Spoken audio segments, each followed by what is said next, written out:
Assalamualaikum warahmatullahi wabarakatuh. Bismillahirrahmanirrahim. Alhamdulillah, wala hawla wala quwata illa billah. Allahumma salli wa sallim ala sayyidina Muhammadin miftahi babi rahmatillah, adada ma fi ilmillah, salatan wa salamaini bidawami mulkillah wa ala alihi wa sahbihi wa man wala.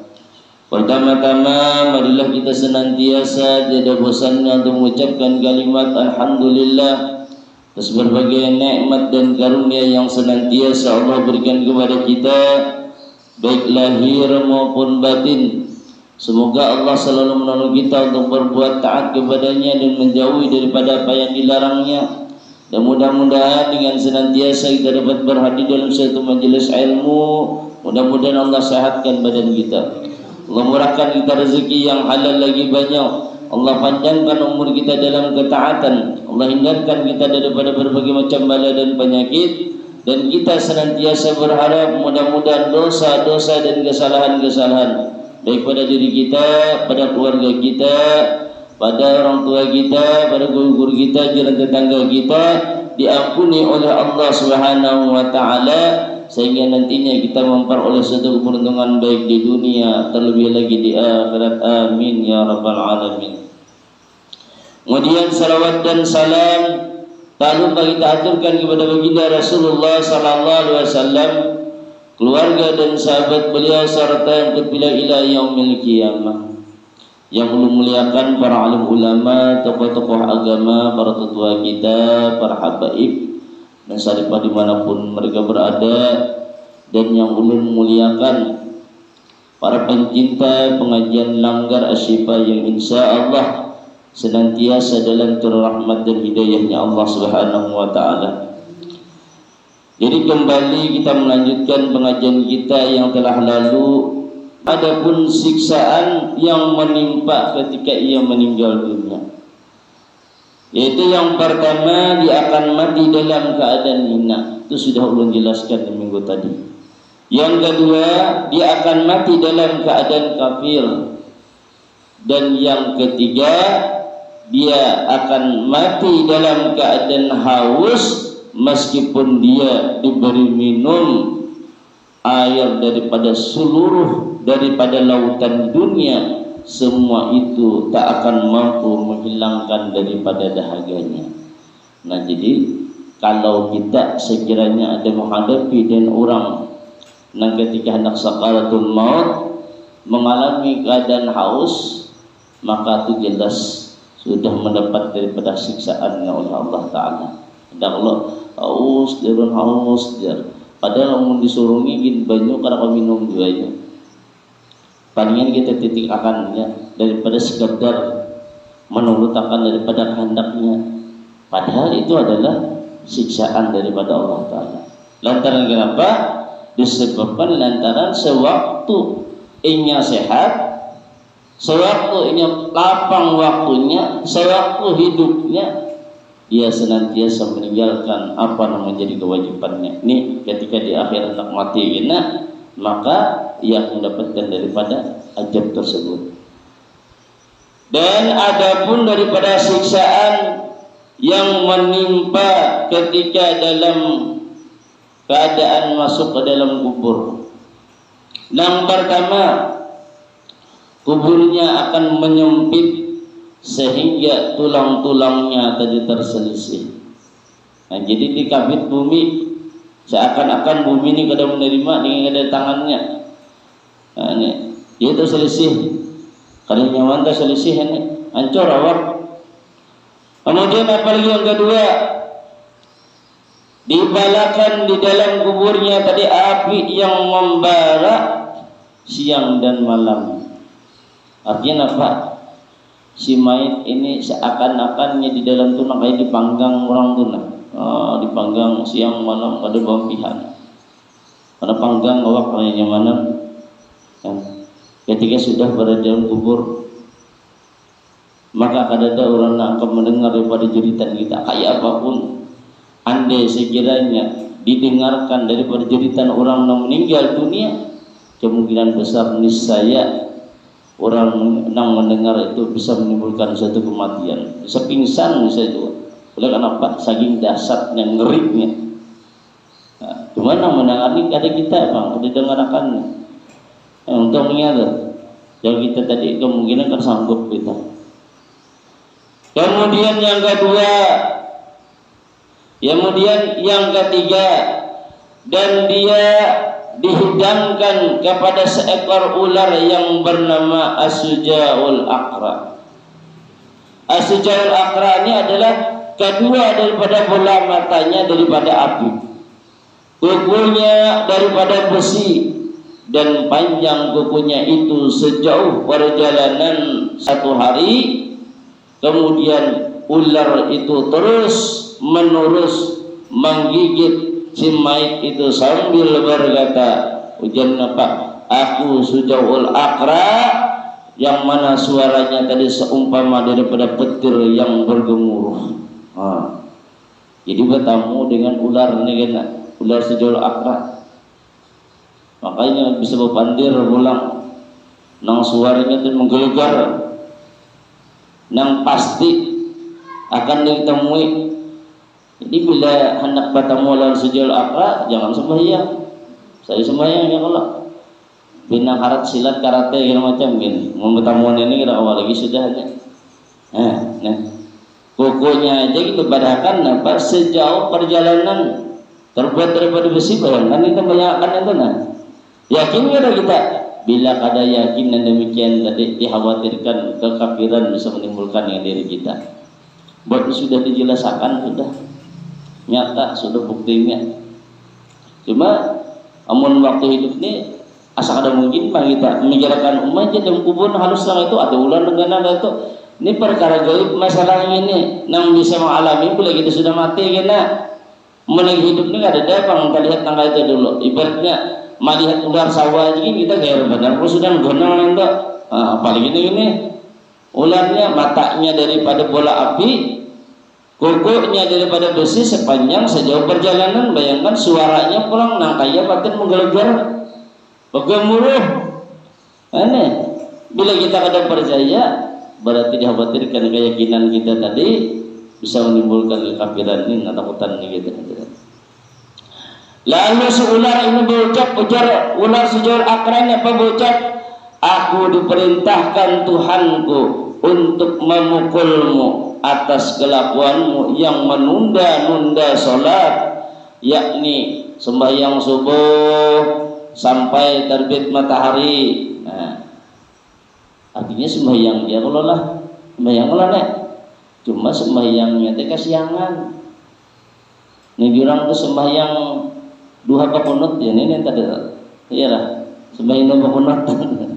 Dikira kuitan tadi rajin bener sembahyang sunat sekalinya mengkata sembahyang. Nih juga atas sholatnya zuhur yang angka tunda-tunda sampai masuk daripada waktu asar. Begitu yang melaksanakan dengan sembahyang, ternyata begitu tontong salam atau rahatan sembahyang, bobanya menggawe sembahyang Allahu Akbar, atau begitu tontong sembahyang Assalamualaikum warahmatullah, Allahu Akbar, Allahu Akbar, ujar orang di masjid dilanggar. Nah, ini artinya bilang pahujungan benar nih. Menggawe ya juga. Elah ada nak kata lah. Ada nak kata bro. Ada kata? Kalau yang kata yang apa nih? Pahu sudah kalau. Jadi bila hendak bertemu dengan si Sujaul Aqra, nah tundai sembahyang enak. Bujur kada kena tetamu padanya. Bila kada bujur ya publik lagi ibadah ya Allah. Nggih. Hati-hati lah mengarani anak lah. Kalau bina keren bener ya. Jadi ya kalau ngarannya Sujaul Aqra. Jadi juga atas sholat asar yang engkau tunda-tunda sampai masuk daripada waktu maghrib. Juga atas sholat maghrib yang engkau tunda-tunda sampai masuk daripada waktu isya. dan atas sholat isya yang engkau tunda-tunda sampai masuk waktu subuh. Nah, setiap daripada kali ular itu memukulnya, maka dia tenggelam ke dalam bumi sedalam 70 hasta. Jadi sekalinya mematok-tok, patoknya terkecil langsung ke bawah. Nah, kecil langsung 70 hasta. Kali dia dihantamnya. Demikianlah keadaannya sampai nanti datangnya hari kiamat nanti. Sampai hari kiamat, bangsul penuh patuknya pulang, terkejal pulang. Jadi bujur-bujur siksa ulah nakain ini, siksa benar. Adapun hukuman yang menimpa sekeluarnya nanti daripada kubur pada hari kiamat adalah, jadi tadi dalam kubur, ini kita keluar kubur pulang. Begitunya keluar kubur, maka yang pertama adalah hisabnya sangat berat. Nah, jadi alih benar orangnya dingalihi, dihisabnya dingalihi bujur-bujur orangnya. Kemudian yang kedua apa? Mendapat daripada murkanya Allah. Allah murka, Allah sudah murka, maka lagi ada samat. Berarti kita nih, ya Allah, jangankan ibaratnya Allah Ta'ala, kita aja pegawai umpamanya di kantor atau 4 orang pegawai, soalnya patuanan kita, bos kita nih, ada ketujuan kita nih, muar jarang nih, maka kemungkinan besar sedikit aja kita buat kesalahan tuh habis tuh bang kita di mamanya bisa reginya bahkan bisa dipukul nih. Oleh karena ketujuh, ya Allah, lain halnya orang ketujuh. Kalau orang ketujuh biar kita kesalahan ya, dianggapnya biasa aja. Itu oleh lantaran apa ketujuh. Bilanya karena ketujuh ini tadi sakit tuh bang sudah apa? Nimpang tadi. Kemudian yang ketiga, dimasukkan ke dalam neraka. Nah, jadi kan selamat sudah demikian tadi. Makanya kan dipadakan malam kan apa? Fawailul lil mursalin. Celakalah bagi orang nang salat. Nang kaya patit ini tadi menggawi sembahyang, tapi ketika ia mengerjakannya di akhir-akhir daripada waktu, sehingga ketika ia menggawi demikian tadi seakan-akan hendak ada lagi masa hendak kejar kita ini tagampir waktu nang satu dengan waktu nang kedua. Nah, ini tadi. Apalagi baik pakurinnya hak sembahyang, apalagi binanya bertatamatan maginya parah lagi, ya kan? Nah, bertatamatan. Terus jasidin, pokoknya kan tamat sembahyang, terus 25 juta, bagi mata baca siang malam duit 25 juta. Boleh jaga terus sembahyang lagi himong, pas kena bayang mati, pecel orang, disiksa orang. Nang jadi jaminan tadi pak masuk surga tadi jam nangkat bersembahyang sama ya juga. Ujungannya apa? Bersoal lagi ini gara-gara jam ini jangan kita masuk lagi di wasapun kan jadi kalau lagi ya lah. Mantap itu. Jadi kita kada kawan dan demikian tadi masalah daripada amal-amal kebajikan, masalah daripada ibadah yang menjadikan kewajiban itu adalah masing-masing kita. Karena kalau kita menyuruh orang lain, jangan nyinjur orang kau dibayari lah nyaman mana.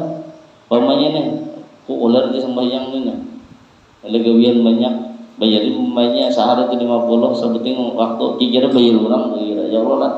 Bagi orang yang sugih banyak berduit lagi lagi, kali dia yang pamanya hitung langsung sebulan gitu sembahyang lagi sih den, cuma dianakan digawiakan gitu nah, jangan itu kawannya man benar yang penting kada tahu apa, ya kalau ini kada mau diupahakan mah.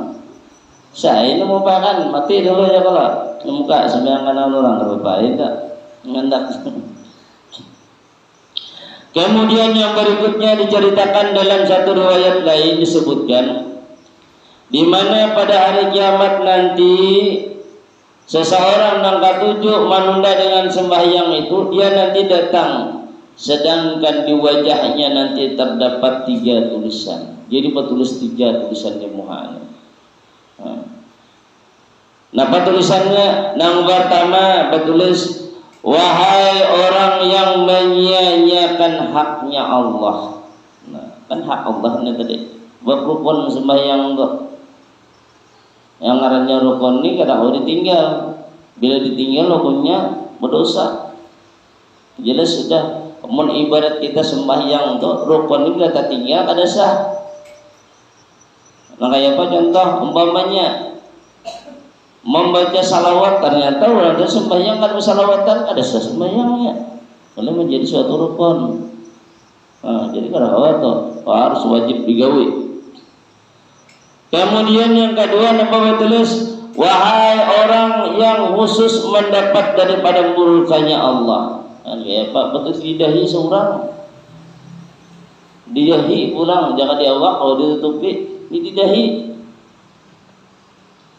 Kemudian yang ketiga Pak, dan sebagaimana kamu telah menyia-nyiakan haknya Allah di dunia, maka pada hari ini pun berputus asalah kamu daripada rahmatnya Allah. Nah, na'udzubillah.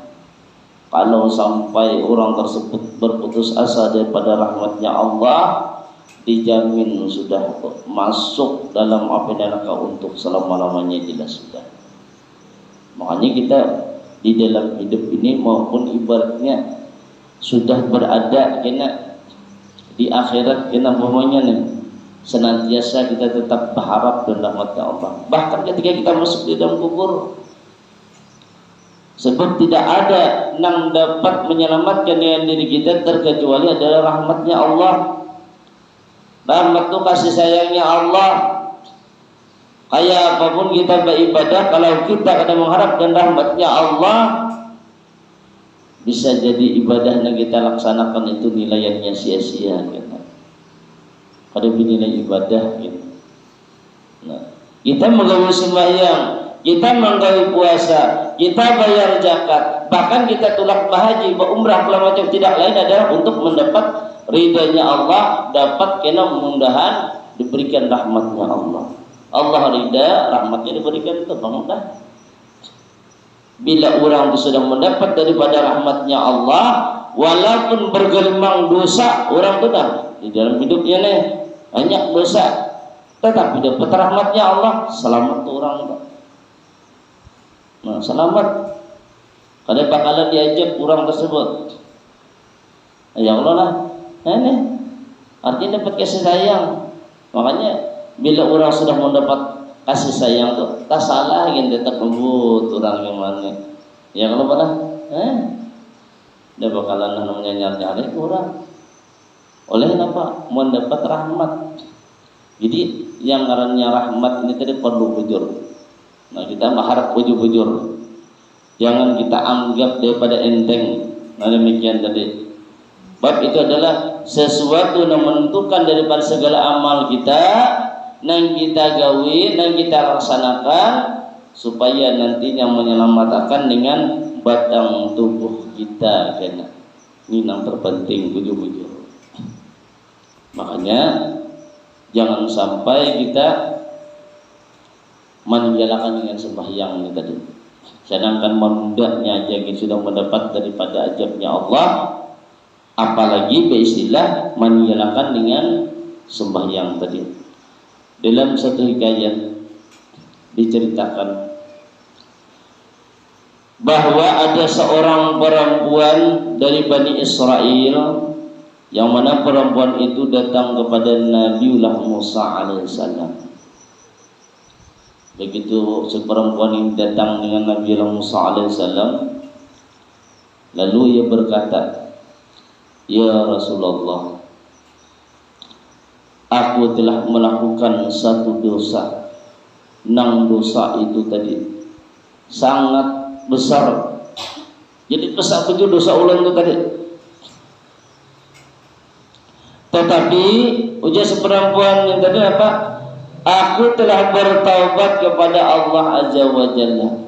Jadi bertobat aku dengan dosa aku tadi.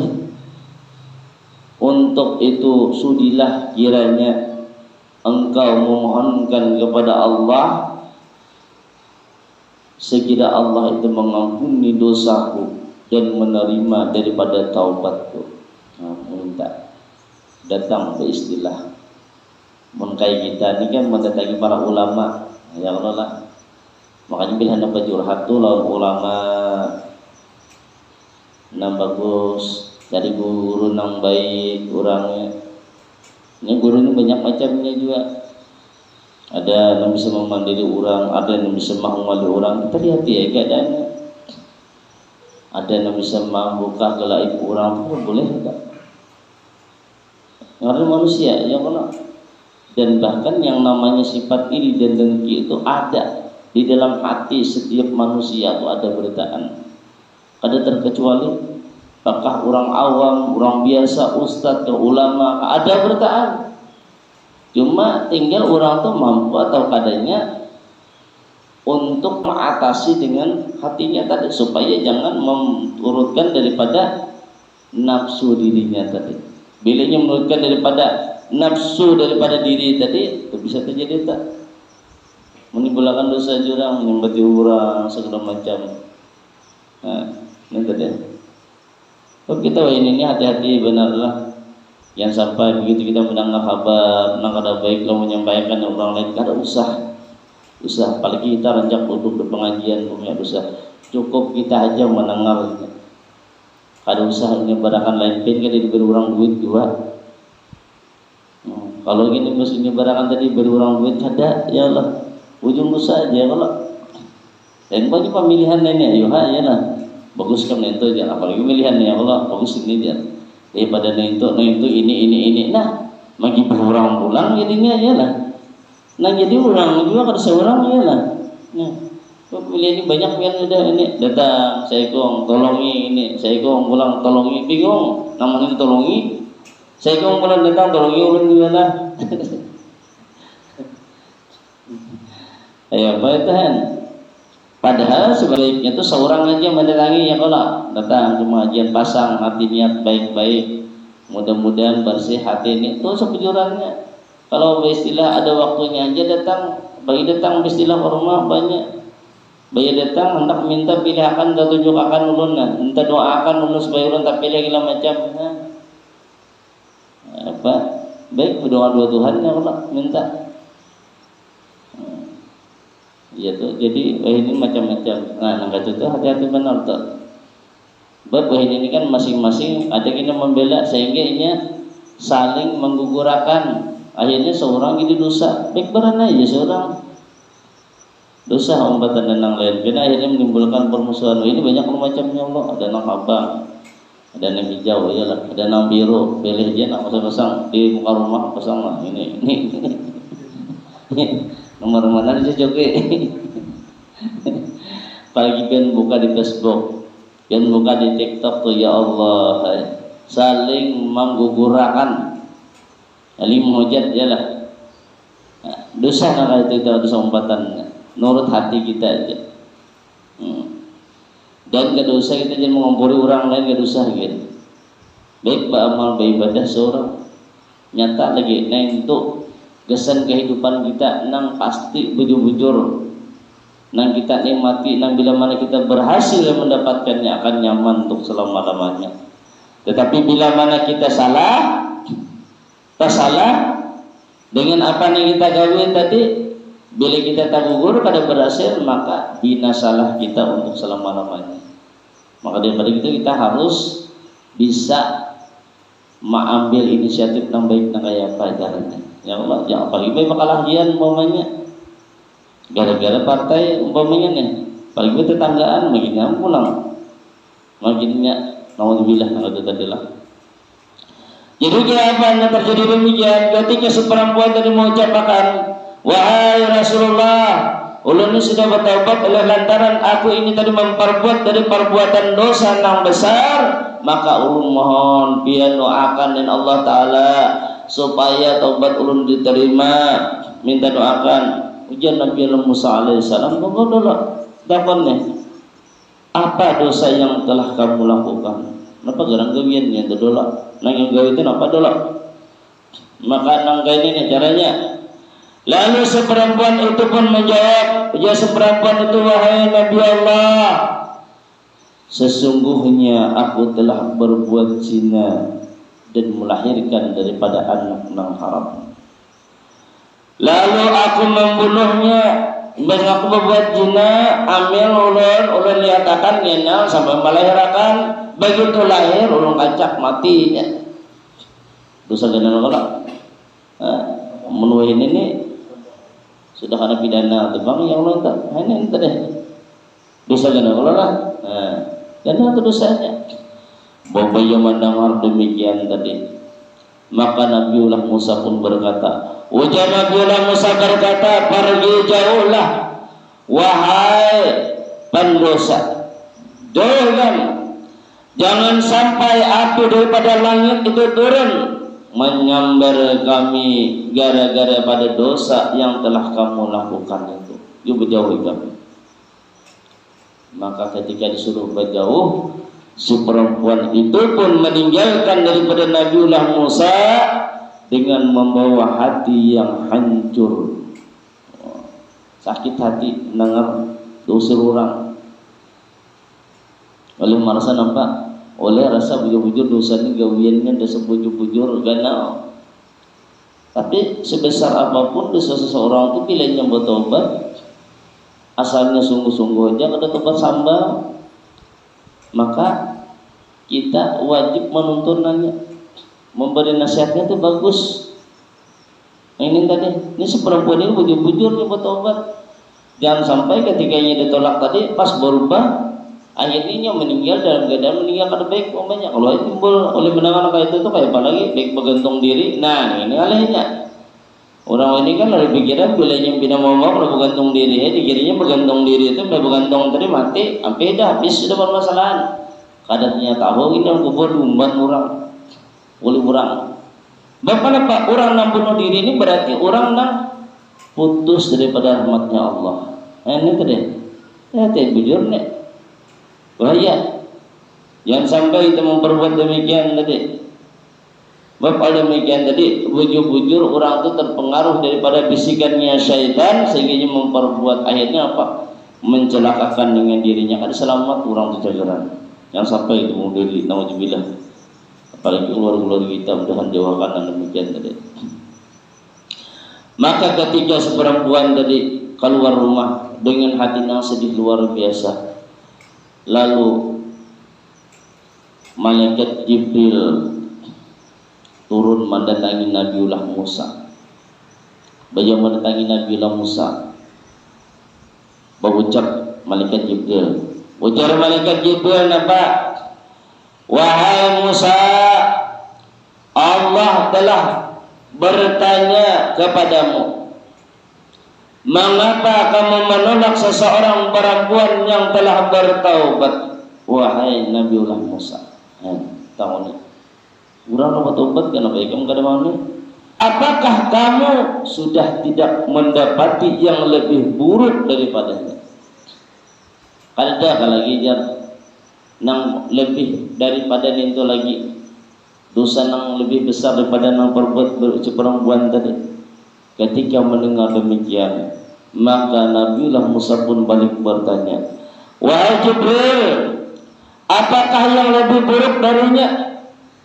Lalu ketika malaikat Jibril menyampaikan nang hal demikian tadi, berbalik bertakon Nabiullah Musa, ujar Nabiullah Musa manapun yang tadi apa lagi?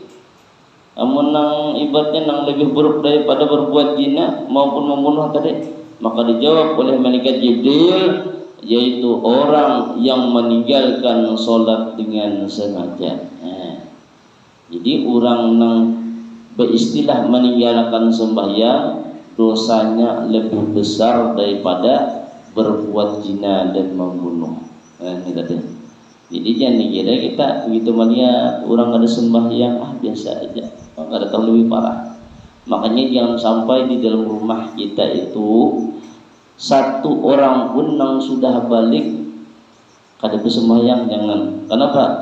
Sebab bisa jadi lantaran disebabkan seseorang yang meninggalkan sembahyang tersebut, bisa jadi keberkahan di dalam rumah kita itu dicabut oleh Allah Ta'ala. Kenapa? Disebabkan oleh lantaran adanya seseorang yang meninggalkan dengan sembahyang itu. Maka daripada itu diusahakan, dianjurkan, dipaksa bila sampai umurnya sudah memasuki daripada akil balik, maka wajib bagi orang tersebut untuk melaksanakan dengan sembahyang. Jangan sampai ditinggalkan Jadi mungkin ini jangan dapat untuk sampaikan, mudah-mudahan ada faedah dan manfaat untuk semua. Terima kasih atas perhatian, mohon maaf atas kekurangan dan kesalahan. Wallahu a'lam. Wassalamualaikum warahmatullahi wabarakatuh. Allahumma shalli ala sayyidina Muhammad. Allahumma shalli ala rasulika sayyidina Muhammad. Allahumma shalli ala rasulika sayyidina wa habibina wa syafi'ina wa maulana Muhammad.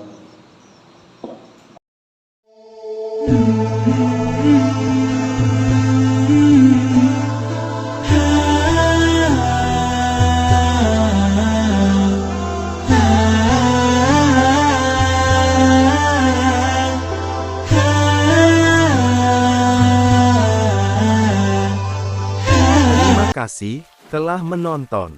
Semoga bermanfaat. Jangan lupa subscribe, like, komen, dan share. Barakaullah.